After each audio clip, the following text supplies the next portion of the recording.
Students, welcome back to my channel. और हम कर रहे थे 3.2 exercise chapter linear equation in two variable और सब्स्टिट्यूशन मेथड हम कर रहे थे 3.2 एक्सरसाइज में। हमने इसके 2 क्वेश्चंस कंप्लीट कर लिए थे। आज हमें करना है थर्ड क्वेश्चन। और थर्ड क्वेश्चन में क्या है आपके पास, आपको लीनियर इक्वेशंस दी हुई है और उनको आपने सब्स्टिट्यूशन मेथड से सोल्व करना है। पहले लीनियर इक्वेशन फॉर्म करनी है। क्या दिया हुआ है आपको, the difference between two number is 26। तो डिफरेंस तो आप तभी निकालोगे जब आपके पास नंबर्स होंगे, तो उन्हें हमें लेट करके चलना पड़ेगा। लेट टू नंबर्स,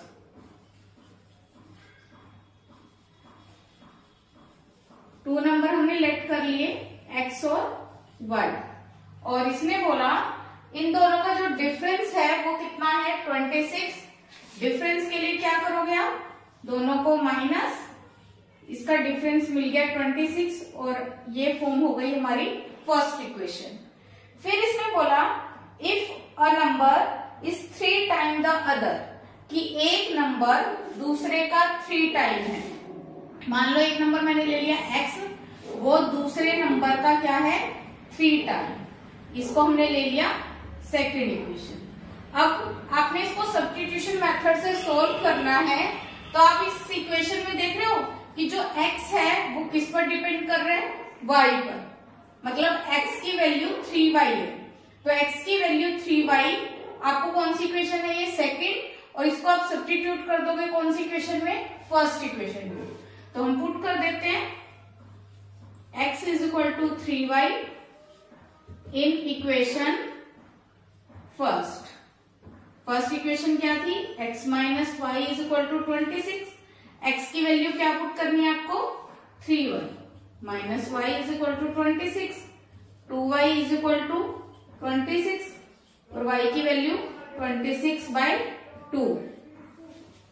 तो y की वैल्यू हमें क्या मिल गई, 13। अब y की वैल्यू 13 मिल गई, x की वैल्यू फाइंड करनी है हमने। जो x है वो किसके इक्वल था, 3y। तो हम क्या करेंगे, put y is equal to 13 in equation second. Second equation क्या थी, x is equal to 3y, तो x की वैल्यू 3 मल्टीप्लाई 13 और x की वैल्यू कितनी आ गई, 39। तो क्या मिला हमें आंसर, x की वैल्यू 39 और y की वैल्यू 30। आप यहां से देख भी सकते हो, उसने कहा था ना कि x जो है वो 3y की इक्वल, तो x की वैल्यू देखो कितनी है 39 और y की वैल्यू 13। तो आप 13 को अगर 3 से मल्टीप्लाई कर रहे हो तो 39 आ रहा है। इसका मतलब हमें आंसर से भी क्लियर हो रहा है कि जो x है वो y का 3 टाइम है। तो इसका मतलब हमारा आंसर करेक्ट है।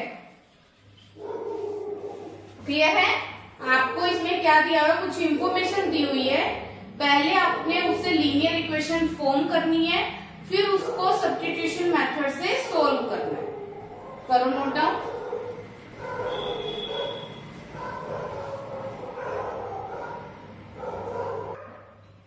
थर्ड क्वेश्चन का second part, in 2 supplementary angle larger angle is exceed the smaller by 18 degree, find the angles.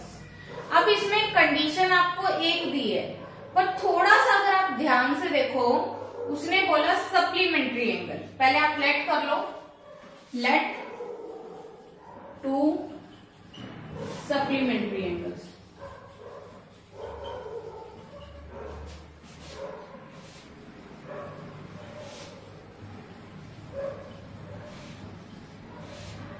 Supplementary angles ले लिया मैंने x और y।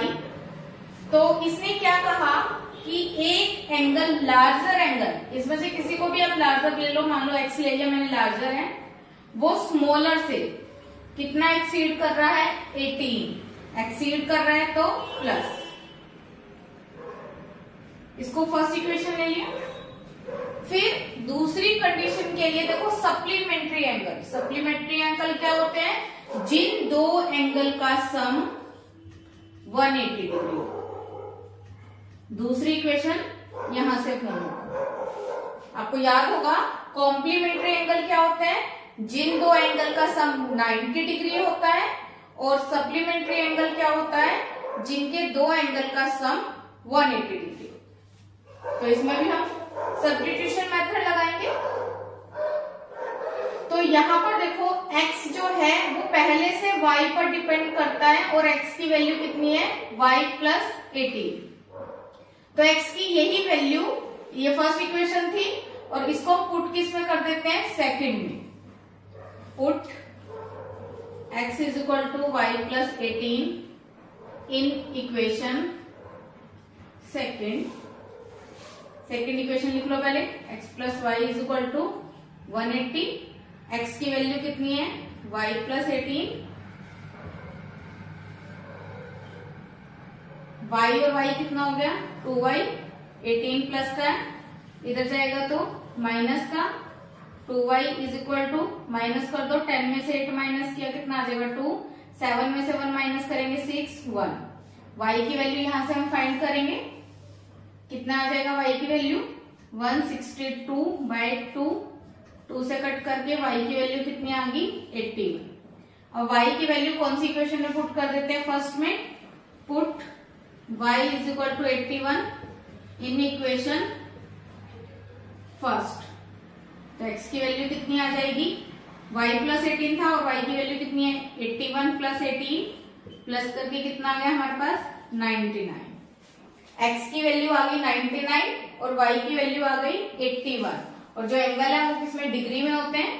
तो हमारे पास दो सप्लीमेंट्री एंगल्स क्या हो गए, 99 डिग्री और 81 डिग्री। इनको आप प्लस करके भी देखो तो सप्लीमेंट्री एंगल है, देखो चेक करो, 9 1 10, 1 कैरी हो जाएगा, 9 और 8 17 और 1 18। तो दोनों एंगल का सम कितना आ रहा है 180। इसका मतलब ये दोनों एंगल कौन से हैं, सप्लीमेंट्री एंगल्स। क्लियर है।